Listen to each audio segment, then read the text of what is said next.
She sat curled in her grandfather's old armchair, a half-finished cup of tea growing cold beside her. Outside, the city glittered, cold, elegant, indifferent. Inside, the house felt too large, too hollow. Daniel was late again, not by minutes, but by hours. And though she told herself not to read too much into it, her heart kept turning over the same question like a stone in her palm. When did I become someone he comes home to, instead of someone he runs to? The front door finally clicked open. She didn't move. She heard his footsteps, familiar yet strangely distant, pause in the hallway, then approach the study. He appeared in the doorway, his coat damp, his tie loosened. His eyes, once the color of warm amber that used to light up at the sight of her, now held a tired kind of distance. "Hey!" he said softly, almost apologetically. "Hey!" she replied, her voice barely above a whisper. He stepped inside, rubbing the back of his neck, a gesture she knew meant he was nervous. "I'm sorry I'm late. The gala plans. They've been consuming everything." "The hotel gala?" she asked, already knowing the answer. He nodded, crossing the room to sit on the edge of the desk, close enough to touch, yet somehow still miles away. "Camila's been incredible. She's got this vision, it's bold, fresh. The investors are already impressed." Camila. The name had started appearing more and more in his stories, first as the event coordinator, then my partner on this project, and now simply Camila, spoken with a kind of ease that made Elena's stomach tighten. "She sounds talented," Elena said carefully, folding her hands in her lap to keep them from trembling. "She is," he said, a flicker of something, pride, admiration, crossing his face. Then, as if remembering himself, he softened. "But I don't want you to think, Elena, this event, it could be good for us. A fresh start. I've been talking to them about hosting it at the Meridian. You know how much that place means to your family. And to me. I thought maybe if we were seen together there, strong, united, it could remind everyone and ourselves of what we are." Elena looked at him then, not at the man standing before her, but at the ghost of the man she'd married. The one who used to hold her hand during thunderstorms, who cried when their dog passed, who whispered, "I chose you," every day like a promise. "Do you still choose me, Daniel?" she asked, her voice breaking just a little. He hesitated, just a heartbeat, but it was enough. "I'm trying," he said finally. Those two words hung in the air like smoke, thick, suffocating, impossible to grasp. Trying. Not "I do." Not "I always will." Just trying, as if love were a chore on his to-do list, something to be managed between meetings and design sketches. She stood then, walking to the window, her back to him. The rain had stopped. The city below shimmered under streetlights, clean and renewed. She wished she could feel that way, washed clean of doubt, of longing, of this quiet ache that had taken root in her chest. "I'll go to the gala," she said, her voice steady now, though her heart raced like a caged bird. "Not for the investors, not for appearances, but because I still believe in second chances, even if I'm not sure I believe in us anymore." Daniel didn't reply right away. When he did, his voice was thick with something she couldn't name. "Thank you." She didn't turn around. She couldn't, because in that moment, she feared that if she looked at him, she'd either beg him to stay or finally let him go. And she wasn't ready to do either. But deep down, beneath the polished composure and the practiced calm, a quiet fire had begun to burn. Not the kind that destroys, but the kind that forges. Because Elena wasn't just a wife forgotten in the shadow of someone else's like designer accessories. She stands near the grand staircase of the Meridian Hotel, bathed in the golden glow of crystal chandeliers, laughing at something Daniel says.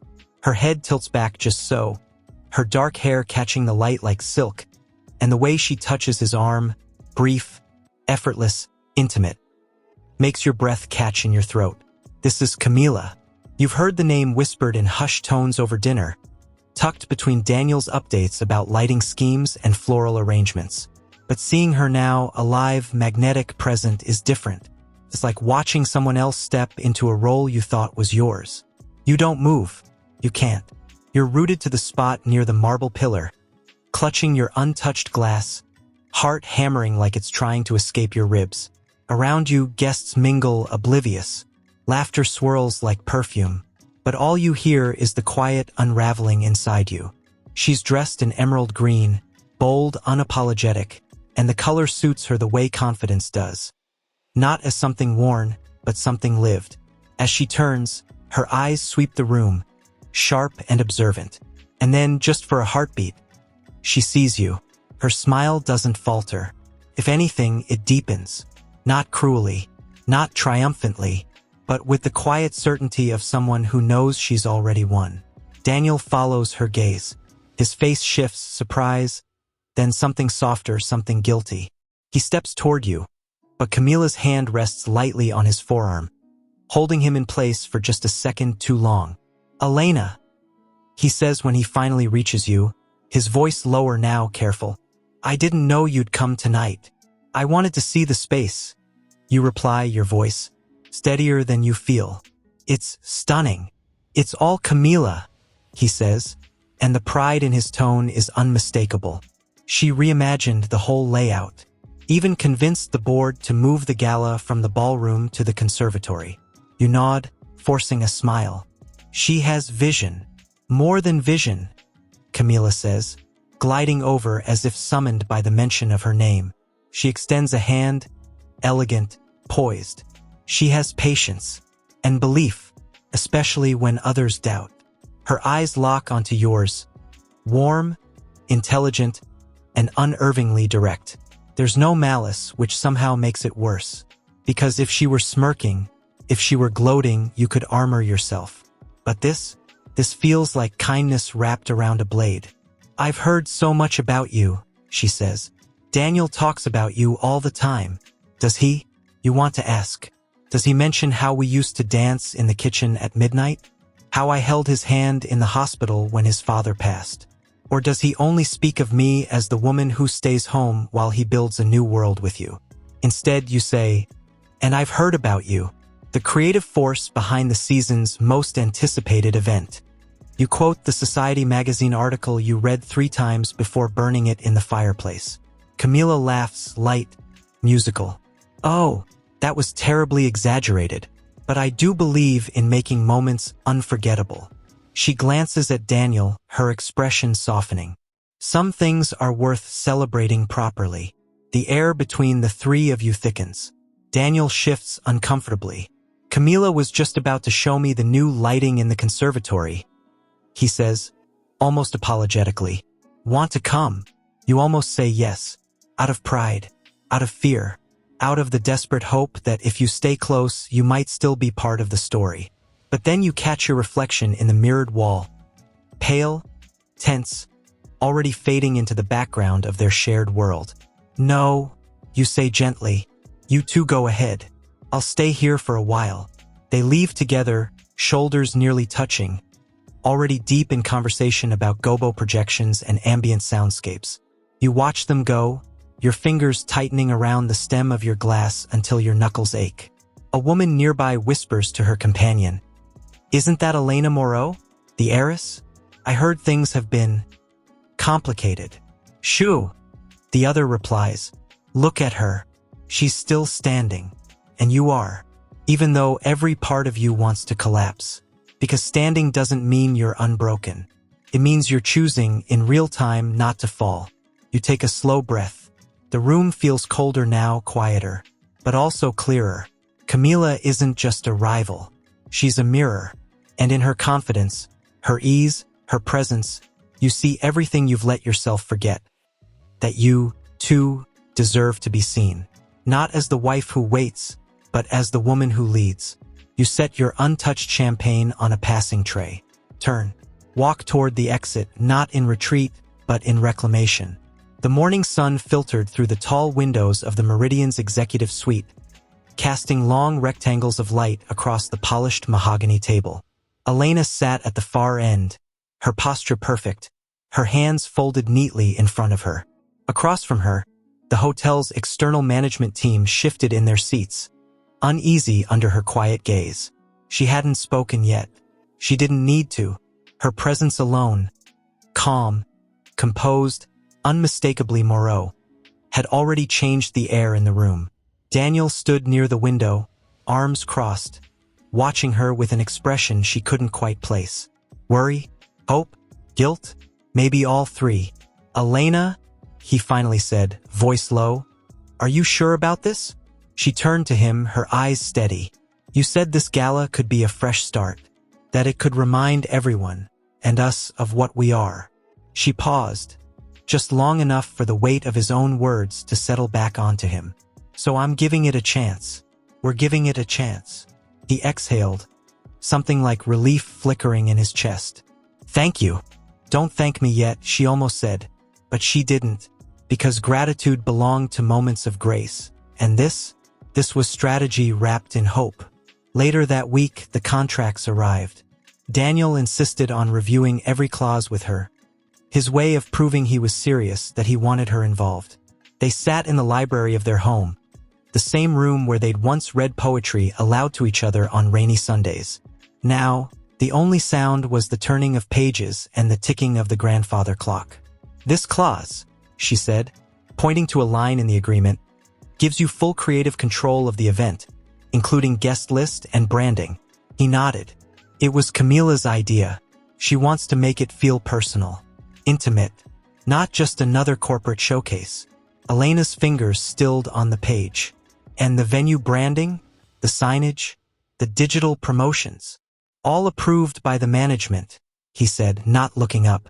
"But honestly, Elena, they've been hands-off since the acquisition rumors started. They know your family's name carries weight. They're not going to interfere." Acquisition rumors. The words sent a quiet ripple through her, but she kept her face neutral. "And if my family decides to reclaim the Meridian before the gala?" He finally looked at her, surprised. "Would they?" She held his gaze. "Would it matter to you?" He hesitated, just a heartbeat. But this time he didn't look away. "It would matter to us, because if the venue changes hands, the contracts could be voided. The event might not happen at all." "And that would be a problem?" she asked. Softly, he leaned forward, his voice dropping, earnest. "It would be my problem, because this gala, it's the biggest opportunity of my career. But more than that, it's my chance to show you that I haven't lost sight of what matters.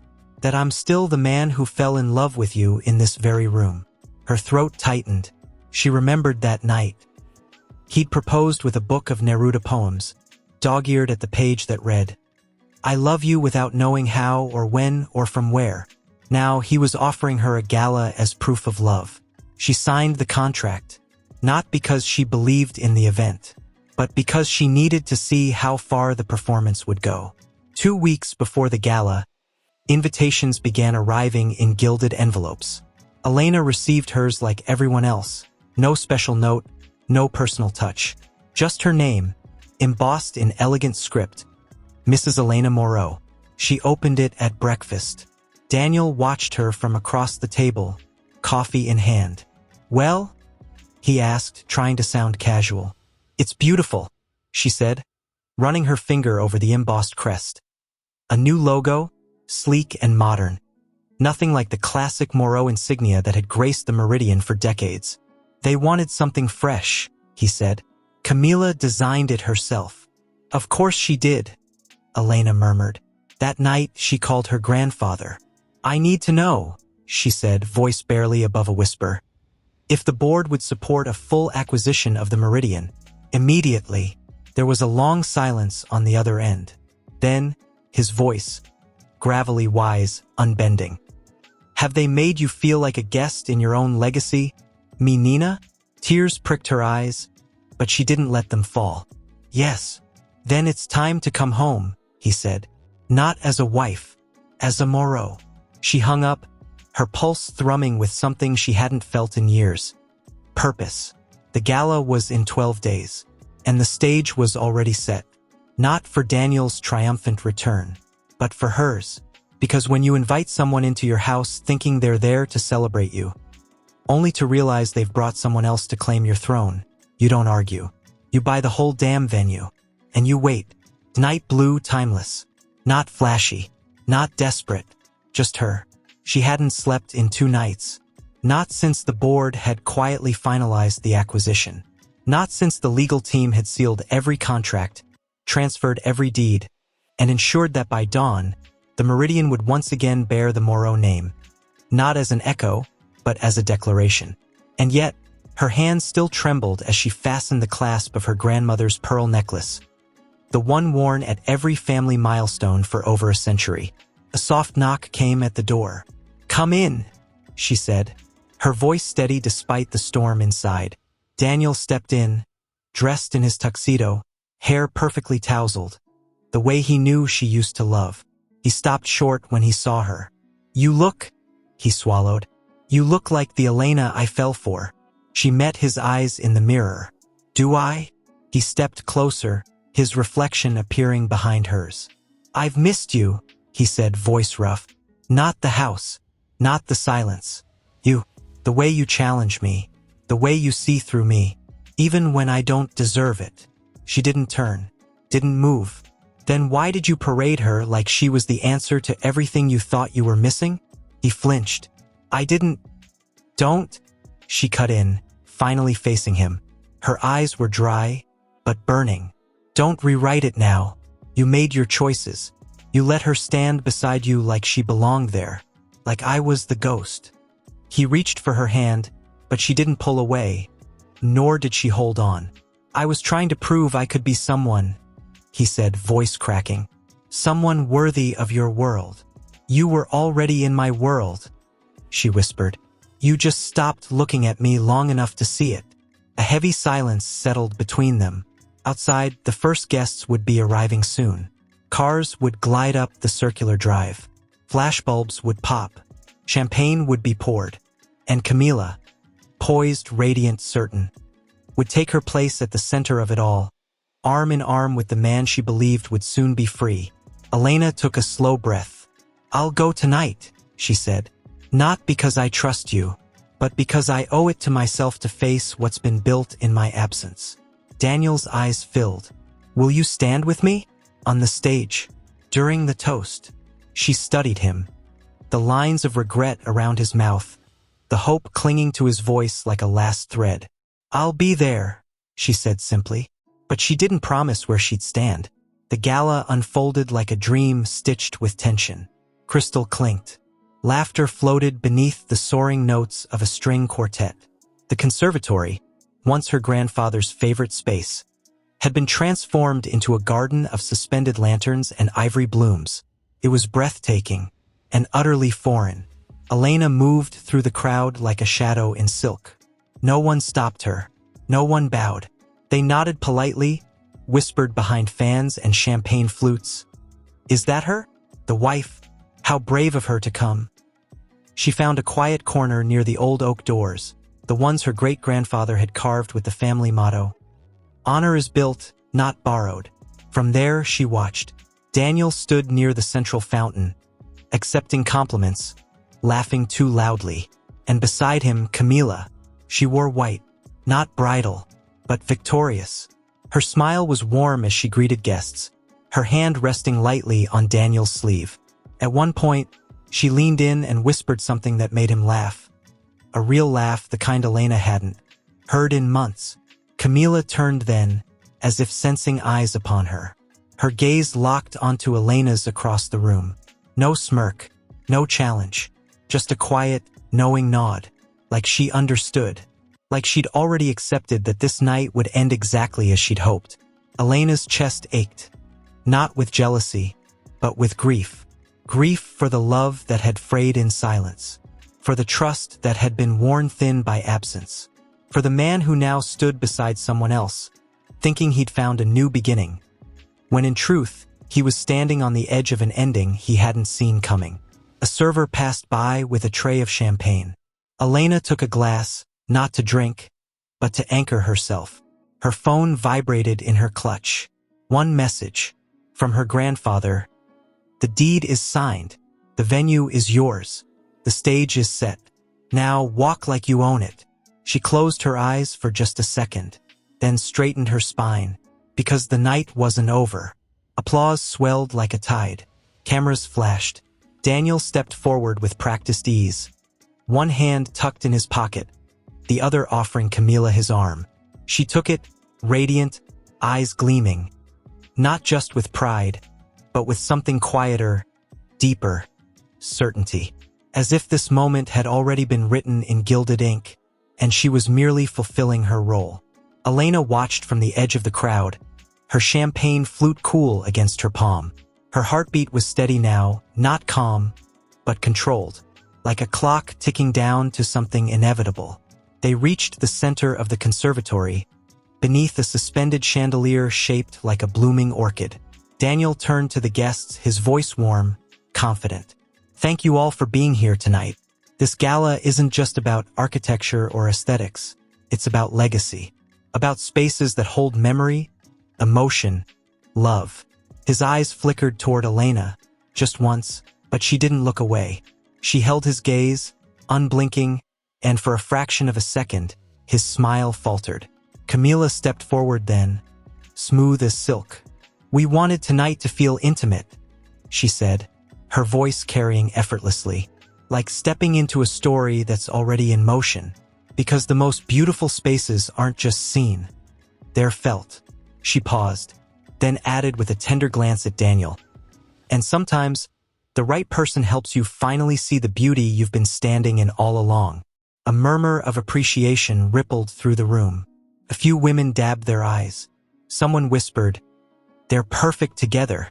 Elena's fingers tightened around her glass, not out of anger but out of sorrow, because in that moment Camila wasn't being cruel.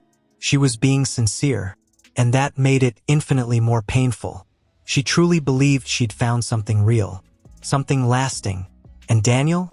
He looked at her like she'd given him back his light. Elena turned away, not in defeat but in clarity.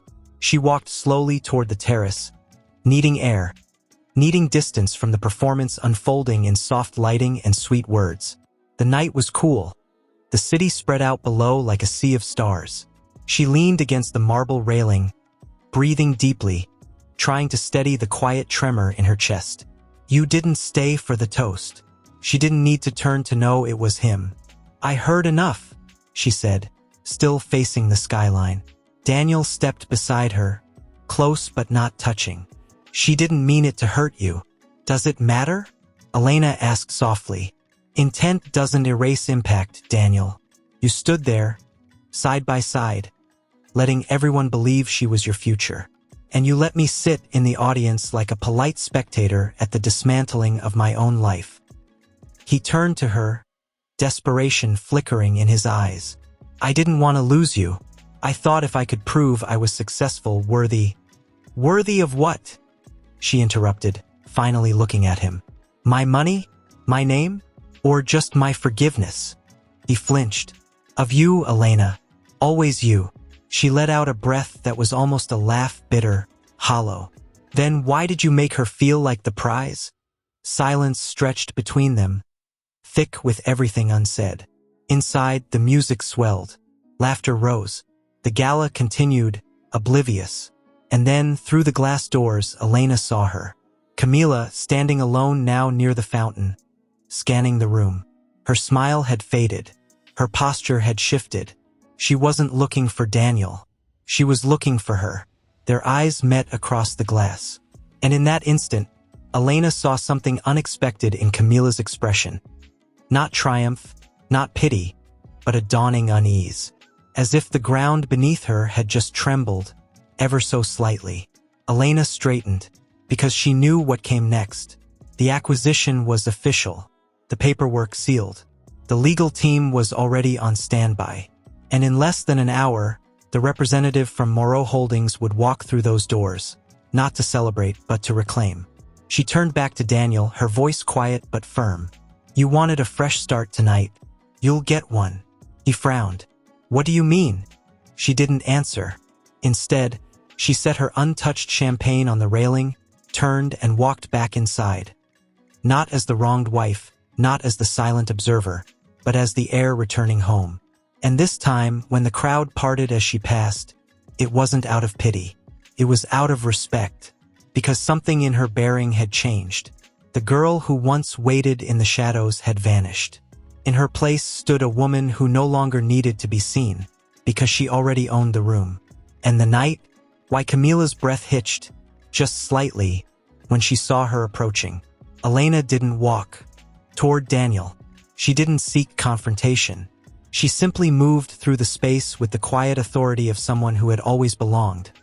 Someone who'd merely been waiting for the right moment to remember it. She reached the edge of the marble fountain, where Camila now stood alone, champagne flute dangling from her fingers like an afterthought. "You're not enjoying the celebration," Elena said, her voice low, calm, almost kind. Camila turned, startled, then forced a smile. "Of course I am. It's everything we hoped for." "Is it?" Elena's eyes swept the room. The floral installations, the custom lighting, the elegant place cards bearing names of people who'd long considered the morose relics of a fading era. "It's beautiful, truly, but you built it on borrowed ground." Camila's smile faltered. "What do you mean?" Before Elena could answer, a ripple passed through the crowd. Heads turned toward the grand arched entrance. A hush fell, slow and heavy, like snow descending. There, framed in golden light, stood Arthur Moreau, Elena's grandfather. At 92, his back still straight, his silver hair combed with old-world precision, his presence commanding not through volume, but through the sheer weight of legacy.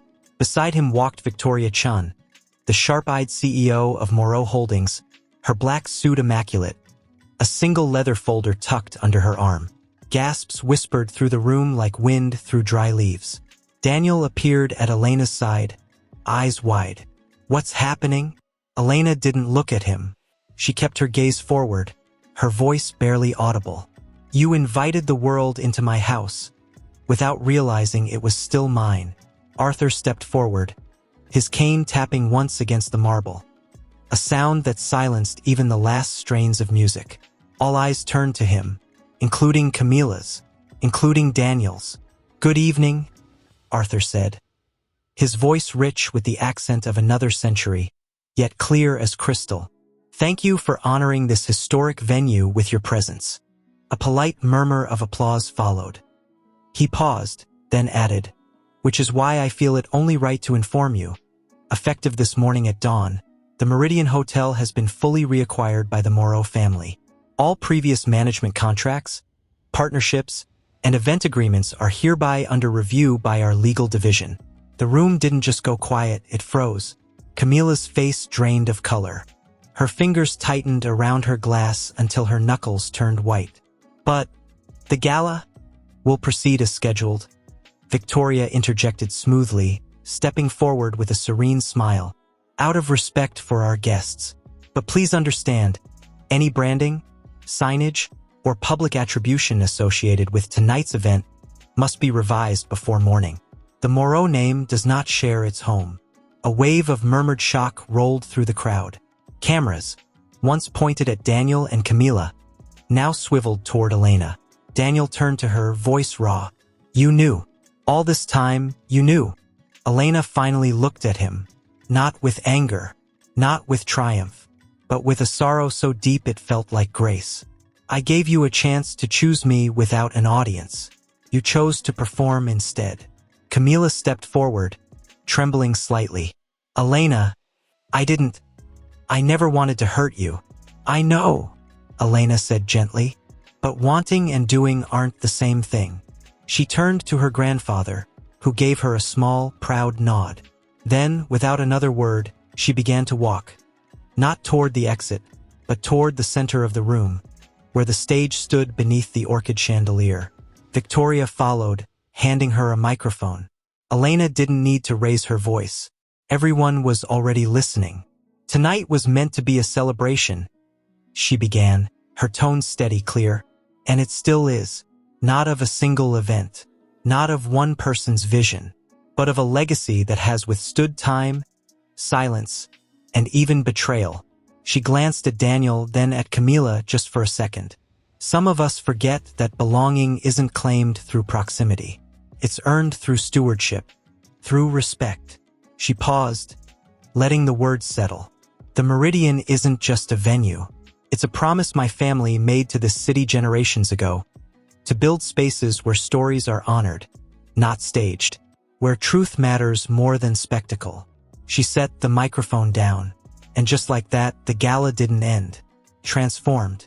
Guests exchanged glances, some uneasy, some awed.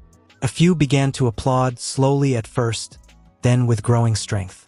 Not for the decor, not for the menu, but for the quiet dignity of a woman who had been humiliated in silence, and returned not with fire, but with sovereignty. Camila stood frozen, tears welling in her eyes, not of shame, but of realization. She had danced in a palace thinking it was hers, only to learn the queen had never left. Daniel watched Elena from across the room, his face pale, his dream crumbling not with noise, but with silence. And Elena? She stood tall, breathing deeply, finally free. Not because she'd won, but because she no longer needed to prove she belonged. The night had turned. Elena didn't return home that night. Instead, she walked through the silent corridors of the Meridian, her heels clicking softly against the marble floors her great-grandfather had imported from Carrara. She passed the ballroom where her parents had danced on their wedding night, the library where her mother used to read to her beneath stained-glass windows, the suite where her grandfather proposed during a thunderstorm in 1953. This place wasn't just property. It was memory made, stone. And for years, she'd let others decide its fate. Out of love, out of fear, out of the quiet belief that stepping back was the same as being gracious. Now, standing in the grand lobby beneath the restored Moreau crest newly unveiled above the reception desk, she felt the full weight of what she'd avoided. Her phone buzzed. A text from her cousin. Board meeting tomorrow.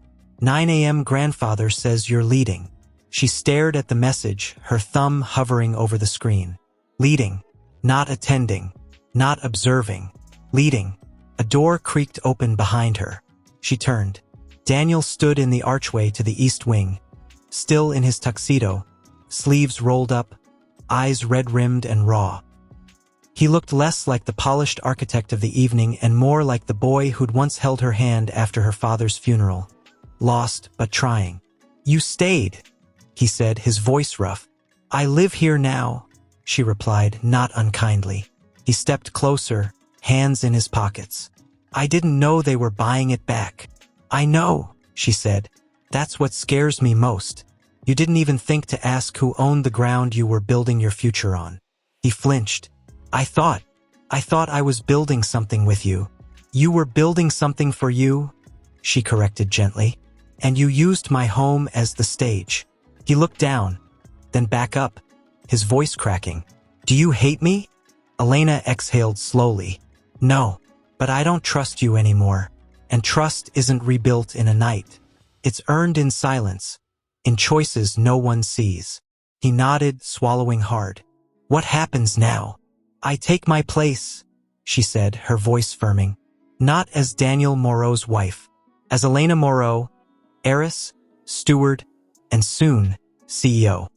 He stared at her, really looked at her, as if seeing her for the first time not as the woman who waited, but as the woman who ruled. You were always this, he whispered. Weren't you? I was, she said. I just forgot. A long silence stretched between them, filled only by the hum of the old elevator shaft and the distant sigh of the ocean beyond the cliffs. I should go, he finally said. Yes, she agreed. You should. He turned, but paused at the threshold. Will you ever forgive me? She didn't answer right away. Instead, she walked to the front desk, ran her fingers over the cool marble, her family's name now etched in brass beneath the glass. Forgiveness isn't my job tonight, she said softly. My job is to remember who I am. He left without another word. And when the door clicked shut behind him, Elena didn't cry. She picked up the house phone on the desk and dialed a number she hadn't called in years. Victoria? She said when the CEO answered. It's Elena. I'll be at the boardroom at 8. I want to review every asset, every lease, every decision made in the last decade. And send a note to the staff. Starting tomorrow, the Meridian isn't just reopening under the Moreau name. She paused, gazing out the tall windows at the first streaks of dawn painting the sky in gold and violet. "It's coming home." She hung up.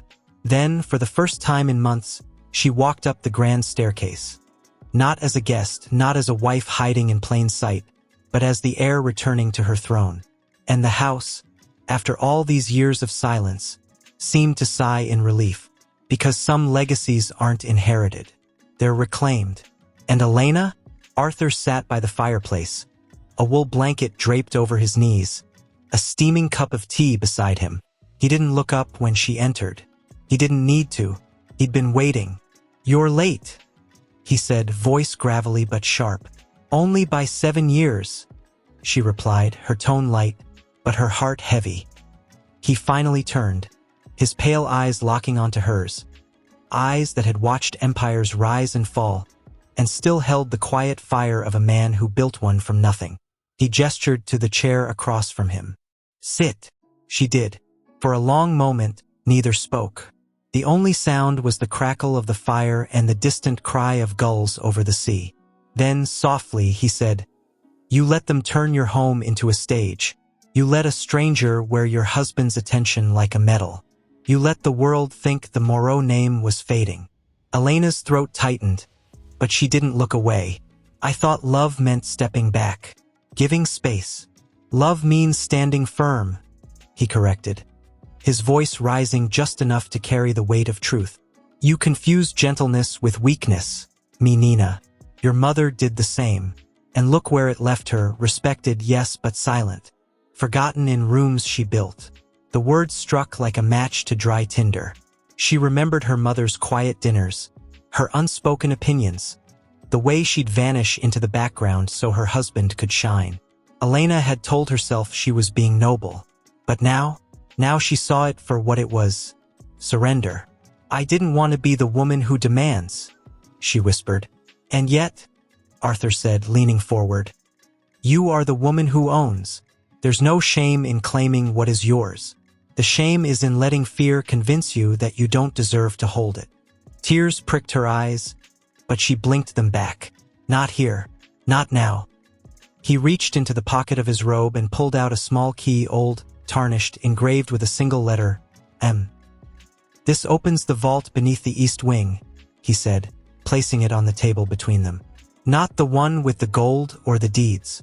The one with the heart of this empire, the ledgers from 1912, the letters from your great-grandmother when she fought to keep the first hotel during the Depression, the blueprints signed in blood by men who believed in legacy more than profit."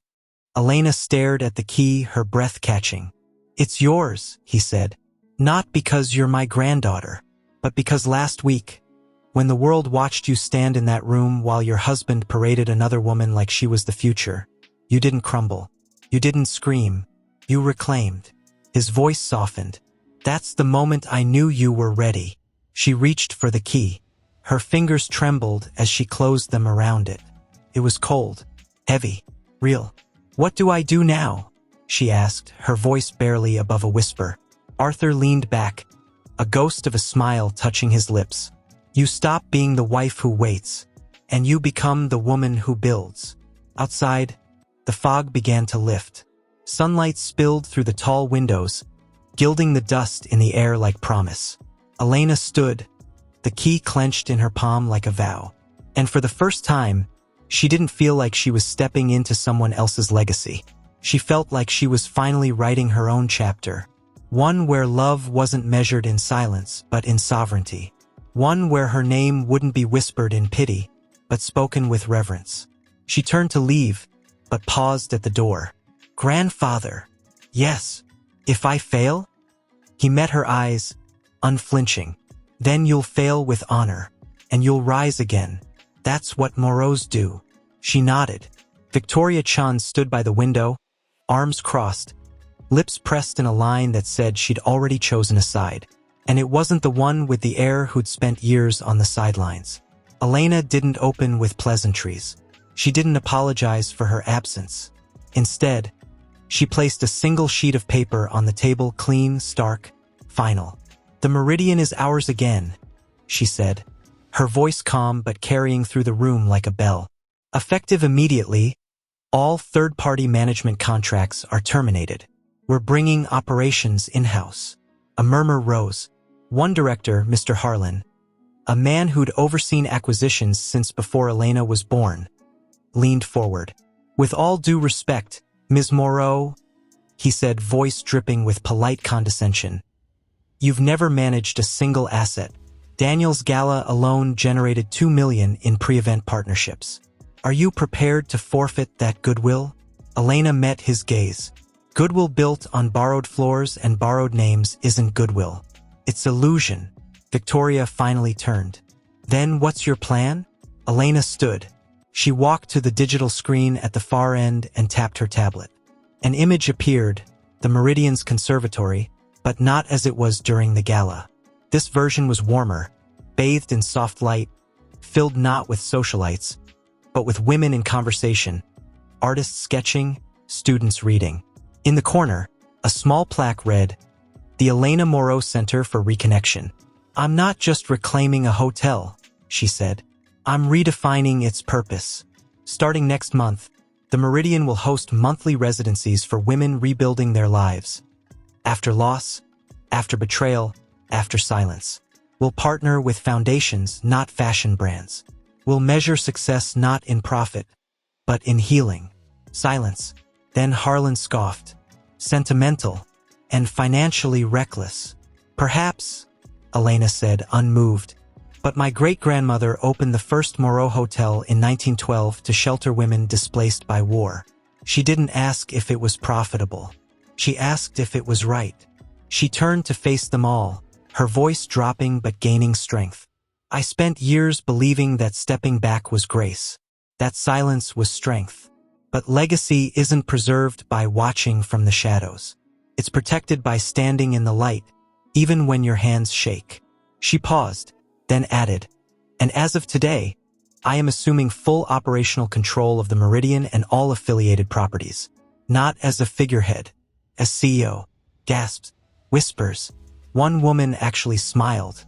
Victoria stepped forward, her expression unreadable. "The board will need a vote." Elena nodded. "Then call it." The vote was swift. 7 in favor, 5 against. "Enough," as the directors filed out. Some grumbling, others nodding with newfound respect. Victoria lingered. "You surprised me," she admitted, arms still crossed, but her eyes softer now. "I surprised myself," Elena said. Victoria hesitated, then reached into her briefcase and slid a folded envelope across the table. "Daniel's legal team sent this an hour ago. He's formally withdrawing from all Meridian-related projects. And he asked me to give you this." Elena opened it. A single line, in his handwriting. "I'm sorry I made you remember who you are by forgetting you myself." She closed the letter slowly, her chest tight. Not with longing, but with closure. Victoria watched her. "What now?" Elena walked to the window, looking down at the city below. The same view her grandfather had watched for decades.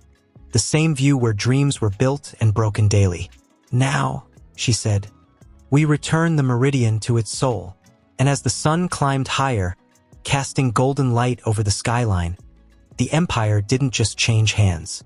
Chairs now stood, waiting for the first cohort of women to gather for the inaugural session of the Elena Moreau Center for Reconnection. Elena stood at the edge of the space, arms crossed, watching the final touches fall into place. She wore a simple ivory blouse and tailored trousers, no jewels, no statement dress, just presence. Victoria approached, holding a tablet. "Press is outside. They heard about the rebrand. Want a statement." "Tell them the truth," Elena said. "This place was never just a hotel. It's a home for those who've forgotten their worth." Victoria nodded, then hesitated. "There's something else."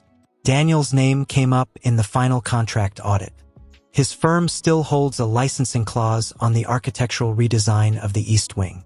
Elena's breath caught, but only for a second. "Void it. It's legally binding," Victoria warned. "He could sue."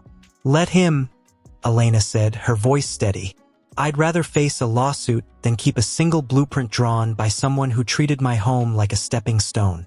Just then, A commotion stirred near the main entrance. A man in a dark suit, Daniel's lead counsel, stepped inside, flanked by 2 assistants. Guests paused. Staff froze. Elena didn't move. The lawyer approached, crisp folder in hand. "Ms. Morrow, my client requests an amicable resolution before legal proceedings commence." Before she could respond, a calm voice cut through the tension. "That won't be necessary." All heads turned. Arthur Morrow stood in the doorway, leaning on his cane, flanked by 2 of the family's oldest legal advisors, men who hadn't appeared in public in a decade. The room seemed to hold its breath. Arthur walked slowly toward the center, his eyes never leaving the lawyer. "Tell your client," he said, voice like aged oak, "that the Morrow family does not negotiate with those who confuse proximity for partnership." The lawyer paled. "Sir, with all due respect—" "Respect," Arthur interrupted, "is earned, not claimed in press photos beside my granddaughter's husband." A beat of silence. Then, Arthur turned to Elena, his expression softening just slightly. "You handled this well, but some battles are best ended before they begin." He nodded to his legal team. One of them stepped forward and handed the lawyer a sealed envelope. "Cease and desist," the advisor said coolly, "including full relinquishment of all creative and contractual claims related to the Meridian. Signed by the board this morning." The lawyer opened it. Read, swallowed hard. "My client will review this." "You have until noon," Arthur said. "Then we publish the full audit, including his attempts to trademark the conservatory layout under his firm's name." The lawyer left without another word. The room exhaled. Elena walked to her grandfather, her heart pounding not with fear, but with something deeper, belonging. "You didn't have to come," she said softly. He patted her hand, his grip surprisingly strong. "I came because today isn't just about reclaiming walls and deeds." He glanced around the transformed ballroom. "It's about showing the world that a woman's silence isn't weakness. It's depth. And when she finally speaks, the earth listens." Later that afternoon, as the first group of women arrived, some tentative, some weary, all carrying invisible weights, Elena stood at the entrance to greet them. One woman, older, with silver-streaked hair and tired eyes, paused before her. "They told me this place was for women who lost themselves," she said quietly. "Is it too late for me?" Elena took her hand. "It's never too late to come home." And as the doors closed behind the last guest, sealing them inside a sanctuary built not on spectacle, but on soul, Elena finally understood. The gala hadn't been her humiliation. It had been her awakening. And this quiet room filled with second chances was her true victory parade. Faint perfume of lilies, no longer symbols of opulence, but of renewal. Elena moved among the women, not as a hostess, but as a fellow traveler. She listened more than she spoke, her presence steady, her eyes holding the kind of quiet understanding that only comes from having once stood where they now stood, on the edge of invisibility. Then, near the far window, she saw her. Camila. She stood just inside the doorway, clutching a small leather portfolio, dressed not in designer silk, but in a simple navy dress, her hair pulled back, no makeup except a touch of lip balm. She looked smaller, not diminished, just human. Their eyes met across the room. Elena didn't flinch. She didn't turn away. After a moment, she walked over. "You weren't invited," Elena said, not unkindly, but with clear boundaries. "I know," Camila replied, her voice barely above a whisper. "I came to ask, not to explain, not to beg, just to ask if there's still a place for me here." Elena studied her, the tightness around her eyes, the way her fingers trembled slightly around the portfolio. This wasn't the woman who'd stood beside Daniel beneath chandeliers, radiant with borrowed certainty. This was someone who'd looked in the mirror the morning after the gala and finally seen the truth. She'd been used as a symbol, not cherished as a person. "What kind of place?" Elena asked carefully. Camila exhaled, as if releasing a weight she'd carried for months. "I spent years designing events that made people feel seen for an evening, but I never asked who I was outside of that. After everything, I started working with a shelter downtown, helping women plan small gatherings, a birthday, a first job interview celebration, a memorial. Nothing grand, just moments that matter. She opened the portfolio. Inside were sketches, not of grand arches or floating centerpieces, but of intimate tables, hand-lettered place cards, floral arrangements made from wildflowers and thrifted vases. "I don't want to design galas anymore," she said, meeting Elena's gaze. "I want to design dignity." Elena's chest tightened, not with suspicion, not with resentment, but with recognition. She remembered how it felt to build your worth on someone else's approval, to believe your value lived only in how you served another's vision. "I don't trust easily," Elena said honestly. "I don't expect you to," Camila replied. "But I'm not asking for trust. I'm asking for a chance to prove that my hands can build something real, not just beautiful." A long silence stretched between them, filled only by the murmur of women sharing stories nearby. Then, slowly, Elena gestured to the empty chair beside a group of women planning a community dinner. "We're hosting a workshop next week on spaces that heal. If you're serious, you can co-lead it. No branding, no press, just your ideas and your heart." Camila's eyes filled. She didn't cry, but something in her posture shifted, like a door opening after years of rust. "Thank you," she said, voice thick. Elena nodded. "Don't thank me. Thank the woman you're becoming." As Camila walked toward the circle, hesitant at first, then with growing resolve, Elena felt something unexpected. Not closure, but connection. Later that night, as she locked up the building, her phone buzzed. A message from Victoria. Daniel just resigned from his firm, sold his shares, left the city. Elena stared at the screen. No anger rose, no sadness, just a quiet stillness, like the calm after a storm has passed. She typed back, "Good." Then she turned off the last light, stepped out into the cool night air, and looked up at the stars. Somewhere out there, Daniel was starting over, perhaps humbled, perhaps lost. Camila was finding her footing in truth. And Elena? She was no longer the wife who watched from the shadows. She was the woman who built a home for others, because she'd finally learned to build one for herself. And in that moment, beneath a sky wide enough to hold all their stories, she felt something she hadn't in years. Peace. Not because the pain was gone. Idean. Watching the streets glisten under streetlights, her reflection faint against the glass. She just finished reviewing Camila's proposal for the Spaces That Heal workshop. Thoughtful, restrained, deeply human. There was no glitter, no grandeur, just intention. It felt like a quiet apology written in architecture and light. A knock at the door startled her. "Come in," she said. Victoria stepped inside, holding 2 steaming mugs. She handed one to Elena, chamomile, just how she liked it. "He called me," Victoria said without preamble. Elena didn't need to ask who. The air in the room shifted, heavy with memory. "He's in Lisbon," Victoria continued. "Says he's working on a small community center. No investors, no press. Just rebuilding." Elena wrapped her hands around the warm mug, the heat seeping into her palms. "And," Victoria studied her, "he asked about you. Not your title. Not the empire. You. He wanted to know if you were happy." Elena looked back out the window. A taxi splashed through a puddle below, its red taillights smearing across the wet pavement like tears. "I don't know what happy is anymore," she admitted softly. "But I'm not drowning. That's something." Victoria leaned against the desk, her usual sharpness softened. "He sounded broken, Elena. Not performative. Not strategic. Just broken." Elena closed her eyes for a moment.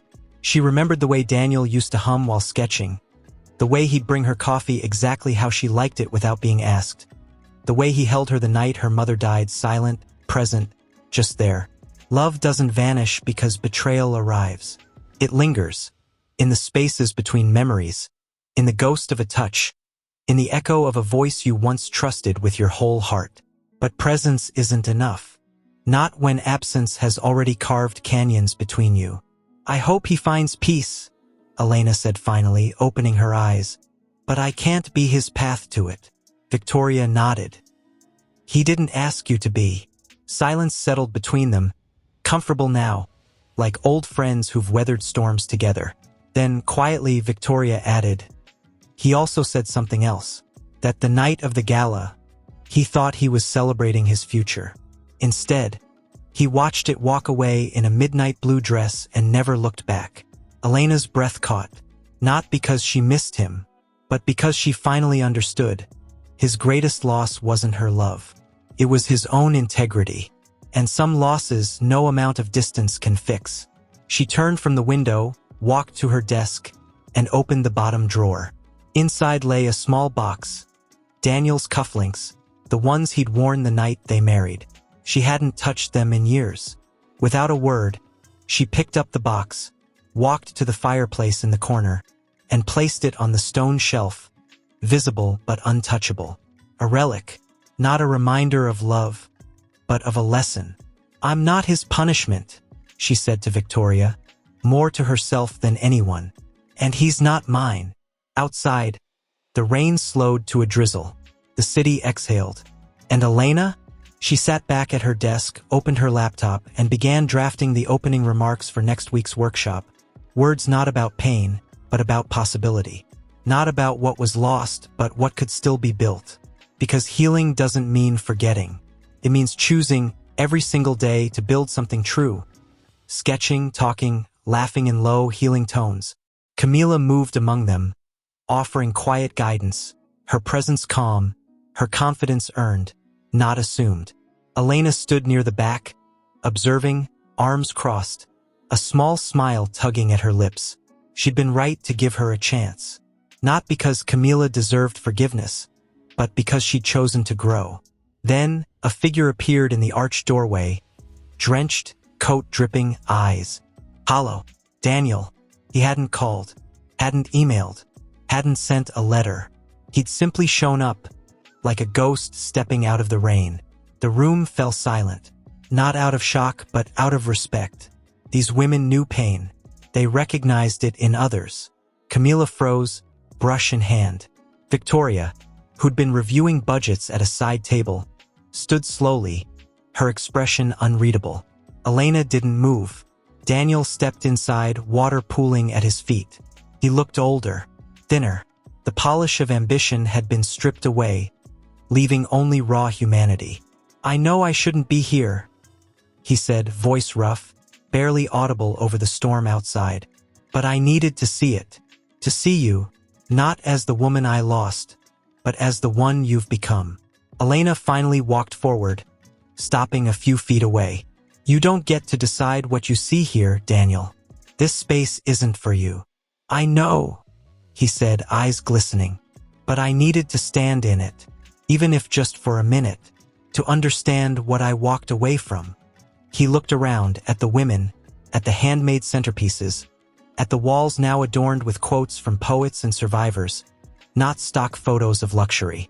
I thought success was being seen. But you built something that sees people. Elena's chest tightened, not with longing, with clarity. Why Lisbon? She asked quietly. He gave a broken laugh. Because I couldn't stay in a city where every street reminded me of you. Of the way you used to look at me before I made you stop. A beat of silence. You didn't make me stop, she said gently. I chose to, because love shouldn't feel like waiting for someone to remember you exist. He nodded, tears finally spilling over. I'm sorry, Elena, not for leaving, but for making you feel like you had to fight to be seen. In your own home. She didn't reach for him, didn't offer comfort, but she didn't turn away. Stay dry, she said, nodding to the entryway. There's a bench in the east cloister. It's sheltered. You can wait out the storm there. It wasn't an invitation. It was mercy. He looked at her, gratitude and grief tangled in his eyes. Thank you. As he turned to leave, Camila stepped forward. Daniel. He paused. She walked to him, not with anger, but with quiet dignity. I thought I was building something real with you, but I was just building a reflection of what I thought I needed to be loved. He met her gaze.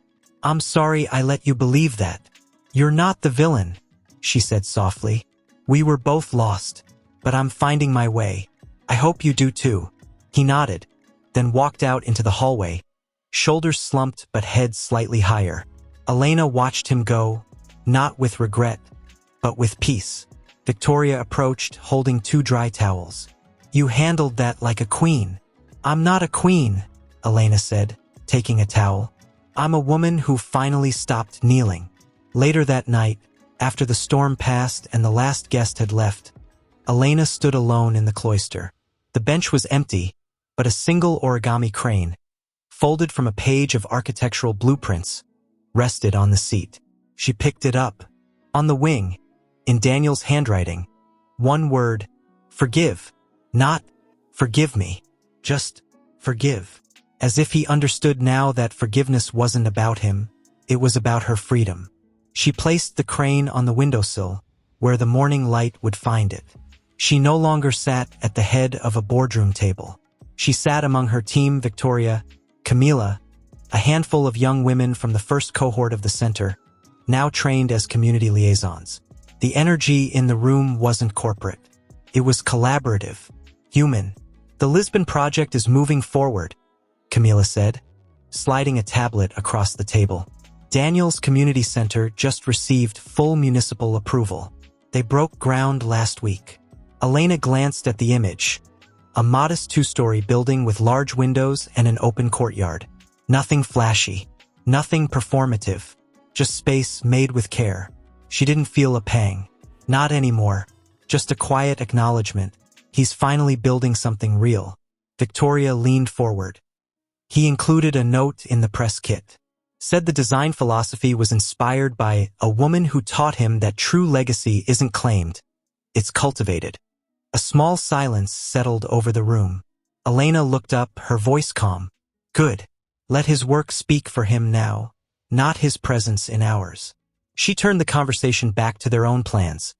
A new partnership with a national nonprofit to expand the center's reach, workshops in 3 more cities by year's end, a scholarship fund for women re-entering the workforce.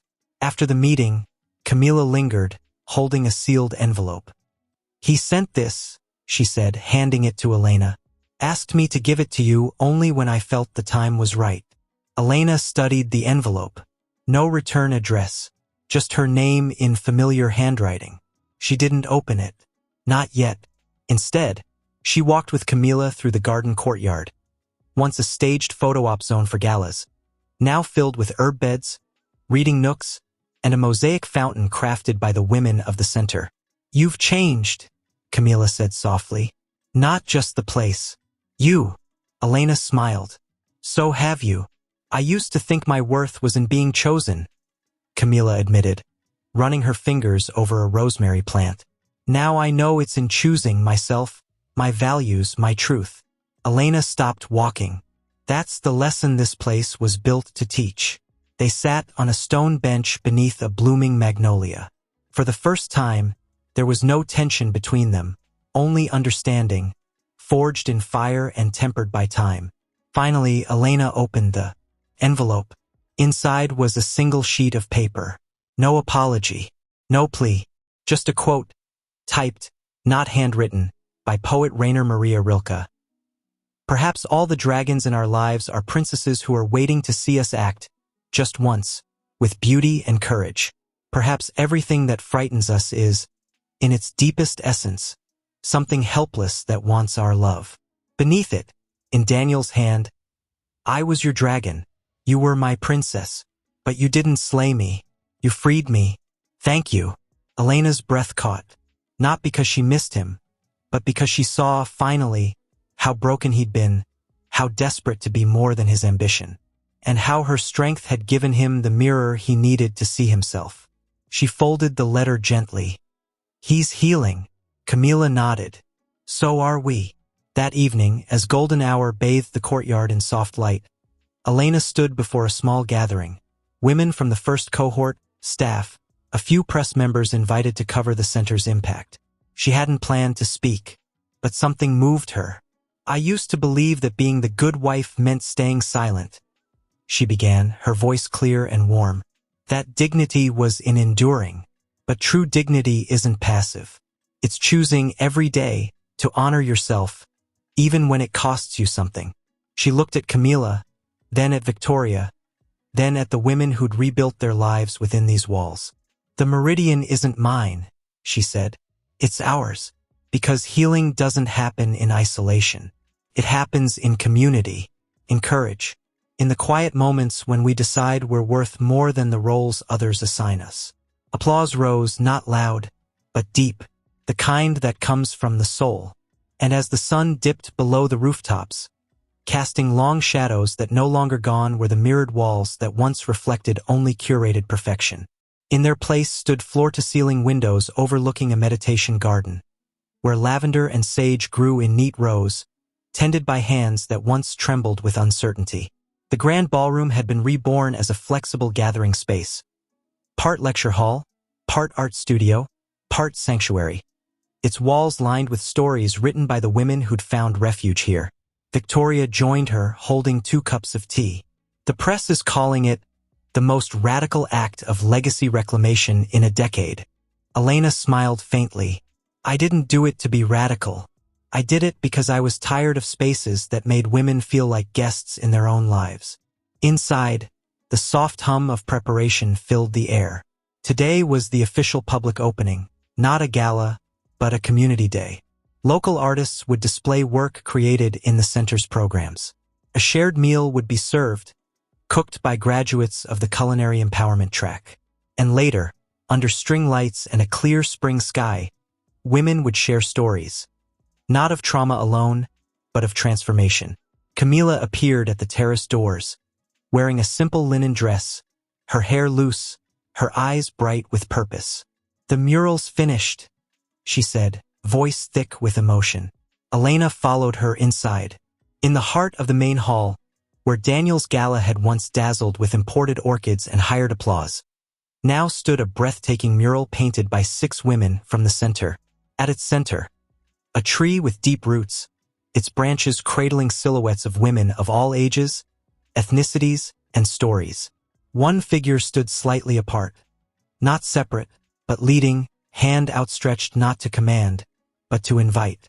That's you, Camila whispered. Elena shook her head.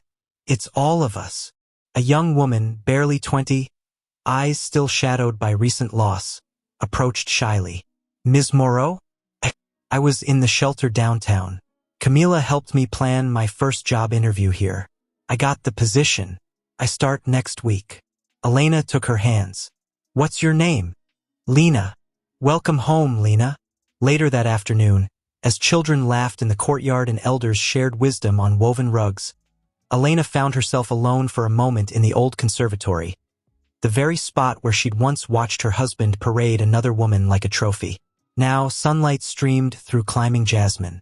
A small plaque on the wall read, "This space is dedicated to the quiet courage of women who chose to rebuild." She touched the smooth wood of the nearest table, handcrafted by a former guest who'd once believed she had nothing to offer. You did it, Victoria said from the doorway. We did it, Elena corrected. This was never about me reclaiming power.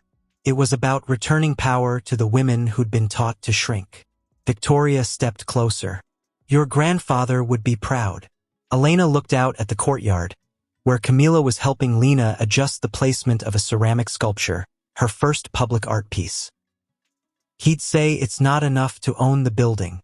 You have to fill it with soul. And that's exactly what they'd done. No grand announcements. No branded hashtags. Just real healing, real connection, real purpose. As dusk began to settle, casting the garden in violet and gold, Elena walked to the center of the hall. The crowd quieted, not because she demanded it, but because they felt her presence. I once believed that losing love meant losing myself, she began, voice steady, resonant. But sometimes, the deepest loss is the doorway to your truest self. This place isn't a monument to pain. It's a promise that no woman has to walk her healing alone. She looked at the mural, then at the sea of faces, women who had been told they were too much, or not enough, or simply invisible. We are not broken, she said. We are becoming. And in that moment, As applause rose like a tide of shared understanding, the house didn't just stand, it sang.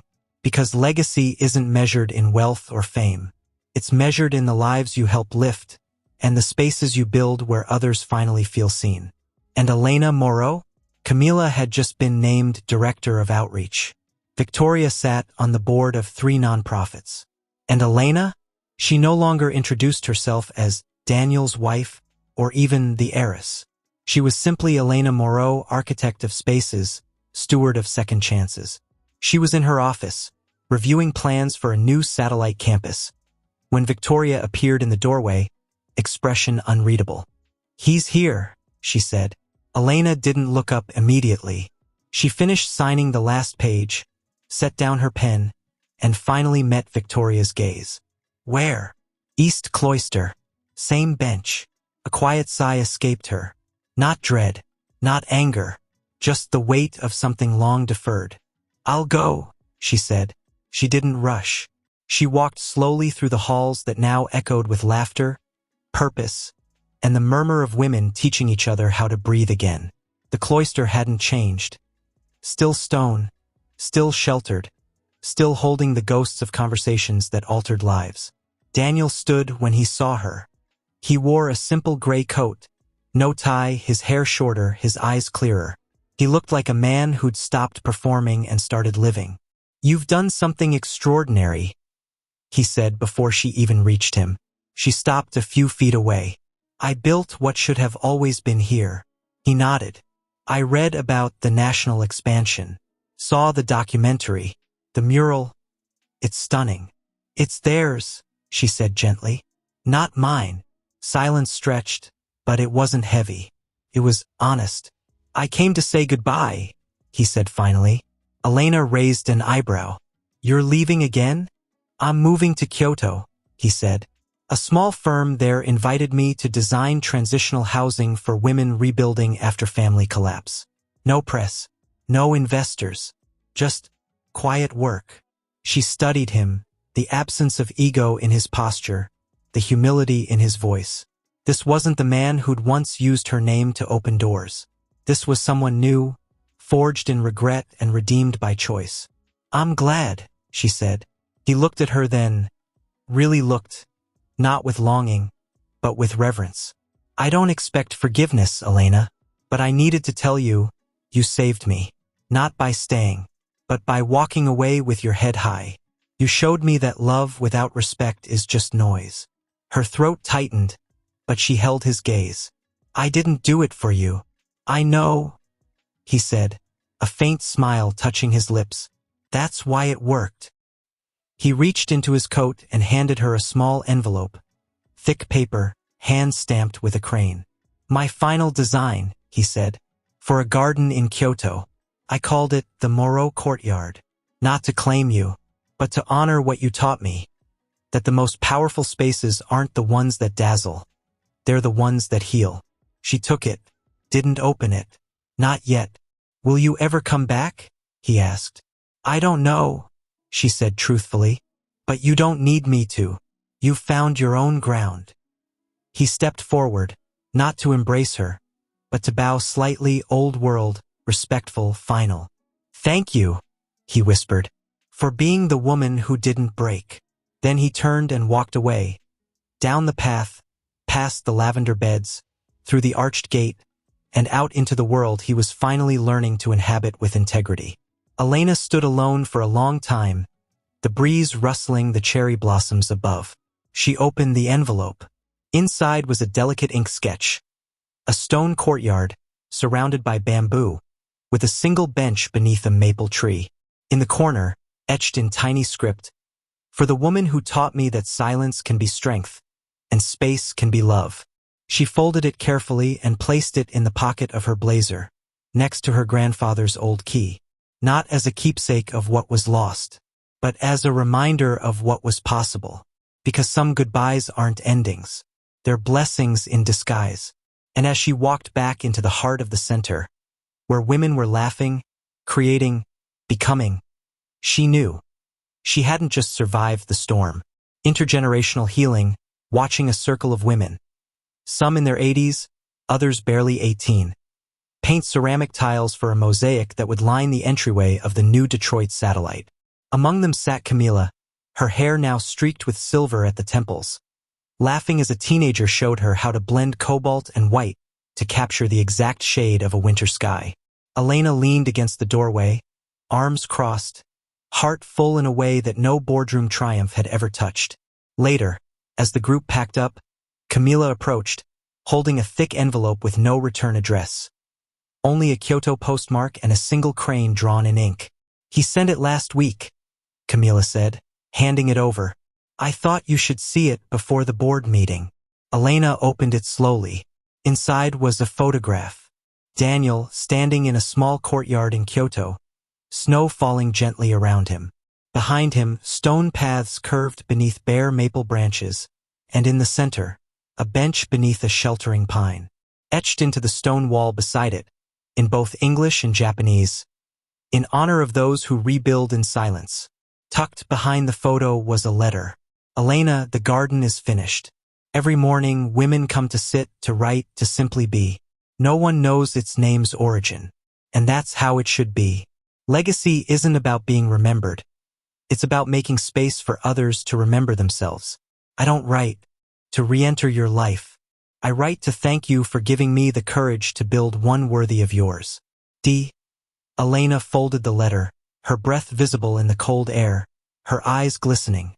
Not with sorrow, but with a deep, quiet awe. "He's still healing," Camila said softly, standing beside her. "And so are we," Elena replied. That afternoon, during the board meeting for the Detroit expansion, a young architect, barely 30, eyes bright with passion, presented her vision for the new space. Her name was Aisha, a graduate of the center's mentorship program. As she spoke of communal kitchens, soundproof therapy nooks, and rooftop gardens for urban farming, Elena saw something familiar in her fire. Not the hunger for applause, but the ache to mend. After the presentation, Aisha lingered. "Ms. Moreau, I know it's bold, but would you consider a partnership? Not just with our nonprofit, but with you. Personally, we want to name the main hall after you." Elena shook her head gently. "No," Aisha's face fell. "But," Elena continued, "call it the House of Returning." She paused, then added, "Because no woman should ever feel like she has to earn her way back to herself." Aisha's eyes filled. "That's perfect." Later that evening, as the snow deepened outside, Elena and Camila sat by the fireplace in the old library, now a quiet reading room for residents. "You know," Camila said, stirring her tea, "I used to dream of designing events that would make people gasp. Now, I dream of designing rooms where women can finally exhale." Elena smiled. "That's the real magic. Not spectacle. Sanctuary." A silence settled between them. Comfortable, rich, alive with everything they'd survived and built together. Then Camila reached into her bag and pulled out a small, wrapped package. "I've been meaning to give you this. It's not grand, but it's true." Elena unwrapped it. Inside was a hand-thrown ceramic bowl, glazed in deep indigo, with a single golden kintsugi line tracing a hairline crack. "It's from the first pottery class we held," Camila said. "I made it the week after the gala, when I finally admitted I'd lost myself trying to be someone else's muse." Elena ran her fingers over the golden seam. "You didn't lose yourself. You found her. I found her because you showed me it was possible to stand alone and still be whole." Elena looked up, tears finally spilling over. Not of pain, but of profound gratitude. "We found each other."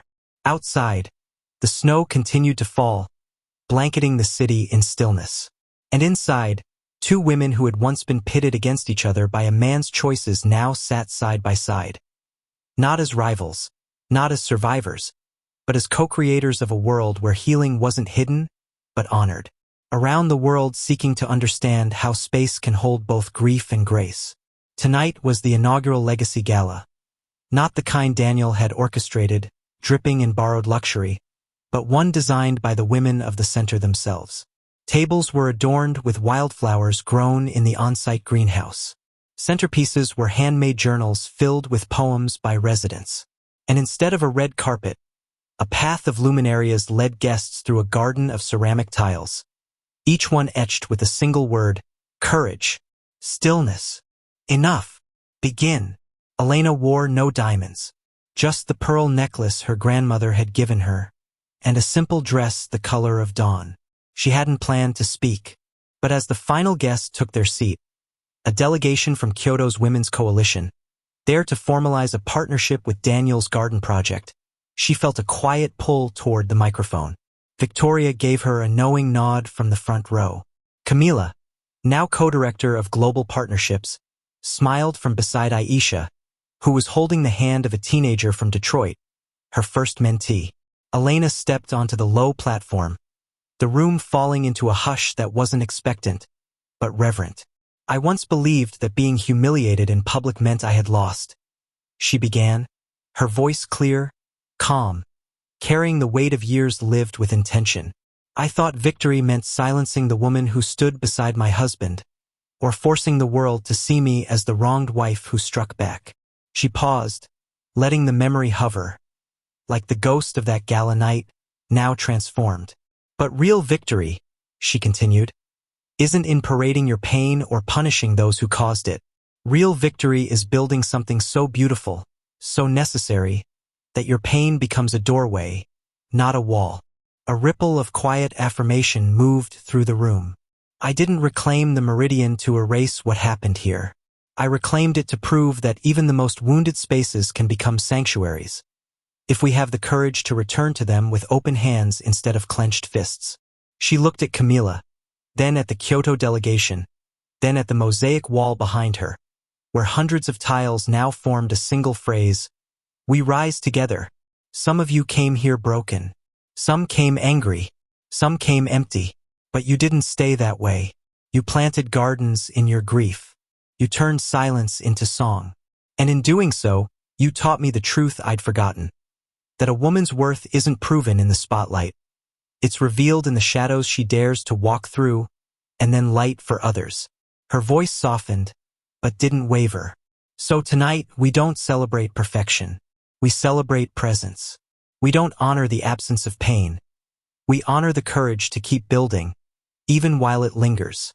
She stepped down from the platform, walking slowly through the aisles, making eye contact with women who had once sat in this very room with their heads bowed, now sitting tall, radiant with quiet strength. At the back of the hall, near the entrance, an elderly woman stood, newly arrived, clutching a worn handbag, eyes wide with uncertainty. Elena walked to her. "Welcome," she said gently. "What's your name?" "Marianne," the woman whispered. I just lost everything. My husband left. My business failed. I don't know who I am anymore." Elena took her hand. "Then you're exactly where you're meant to be." She led Marianne to an empty seat beside a young mother holding a sleeping child. Without a word, the mother shifted, making space, offered a warm roll from her plate, smiled, and in that small gesture, the entire message of the night lived, not in speeches, but in sanctuary. Later, as guests mingled under string lights in the courtyard, Victoria approached Elena, holding 2 glasses of sparkling cider. "You changed the world," she said. Elena shook her head. "I just gave it back to the women who were always meant to hold it." Above them, the stars blinked through the winter-clear sky. Somewhere across the ocean, a bench sat beneath a maple tree in Kyoto. Somewhere in Lisbon, a community center echoed with laughter. And here, in this hall built on ruins of pride and performance, hundreds of women breathed freely, no longer hiding, no longer performing, simply being. And Elena? She stood in the center of it all, not as a conqueror, not as a victim, but as a witness. Because the truest victory isn't in buying back a venue. It's in turning your deepest wound into a welcome mat for others. Below, the grounds of the Meridian were alive in a different way. Not with champagne flutes and orchestrated laughter, but with children running through the sensory garden, elders teaching weaving in the sun-dappled cloister, and women of all ages gathered in small circles under canvas canopies, talking, writing, healing. The Moreau Center for Women's Renewal had expanded into a global network, 37 locations across 5 continents. all rooted in the same truth, that no woman should have to prove she deserves shelter for her soul. Elena's hair was streaked with silver now, but her posture carried the unshakable calm of someone who had stared into the abyss of invisibility and returned with a lantern. Camila found her there, holding 2 cups of tea, still their ritual even after all these years. "He sent word," Camila said softly, handing her a cup. "The Kyoto garden welcomed its 1,000th resident last week." Elena smiled. "Did he name a bench after her?" "He named the whole courtyard the House of Returning, just like you suggested." They stood in companionable silence, watching a young woman, barely 20, eyes still raw with recent loss, tentatively join a writing workshop beneath the magnolia tree. "She looks like me," Elena murmured. "Terrified," Camila agreed. "But willing."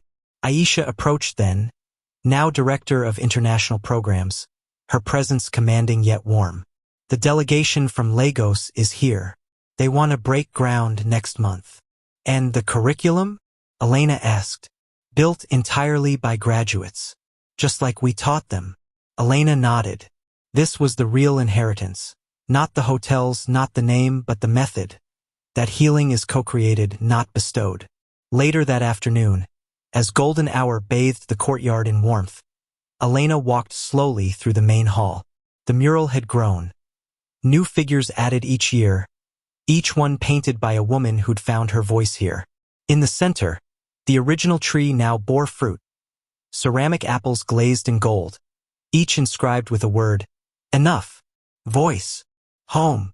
She stopped before a small plaque near the entrance, unveiled that morning, in honor of all who were told they were too much and not enough, and dared to become themselves anyway. The Moreau legacy, 2026. A soft voice came from behind her. "It's perfect." She turned. It was Marianne, the woman who'd arrived 10 years ago, trembling, lost. Now, her hair was braided with confidence, her eyes steady, her hands calloused from rebuilding not just her life, but a community shelter in Maine. "You stayed," Elena said. "You gave me a place to begin," Marianne replied. "Now I help others find theirs." That evening, as the sun dipped below the horizon, Elena stood alone in the conservatory, the very spot where she'd once hidden in shadows while another woman claimed her place. Now, the space was filled with low tables, journals, and soft lamps. A single piano played in the corner, played by a teenager who'd once been mute from trauma. She reached into her pocket and pulled out a small, worn origami crane, yellowed with time, its edges soft from handling. Daniel's last gift. She'd kept it all these years, not as a relic of love, but as a reminder. Even the deepest fractures can become conduits for grace. She placed it gently on the windowsill, where the evening light caught its folds like a whisper. Then she turned and walked toward the sound of laughter, of shared stories, of women no longer waiting to be seen, but simply being. And as she stepped into the warmth of the hall, a little girl, no older than 6, visiting with her mother, a recent graduate, tugged at her sleeve. "Are you the lady who built this place?" she asked, eyes wide with wonder. Elena knelt, meeting her gaze. "No, sweetheart. I just helped open the door. You're the one who gets to fill it." The girl smiled, then ran off to join a painting circle. Elena rose slowly, her heart full not with triumph, but with tenderness. Because the empire she'd inherited hadn't been saved by grand gestures or public declarations. It had been rebuilt, one quiet act of courage at a time. And in the end, the truest legacy wasn't the venue she bought back. It was the home she built for every woman who'd ever been told she didn't belong. The night settled around her, soft and sure, and for the first time in her life, Elena Moreau didn't just stand in her power. She rested in it, peacefully.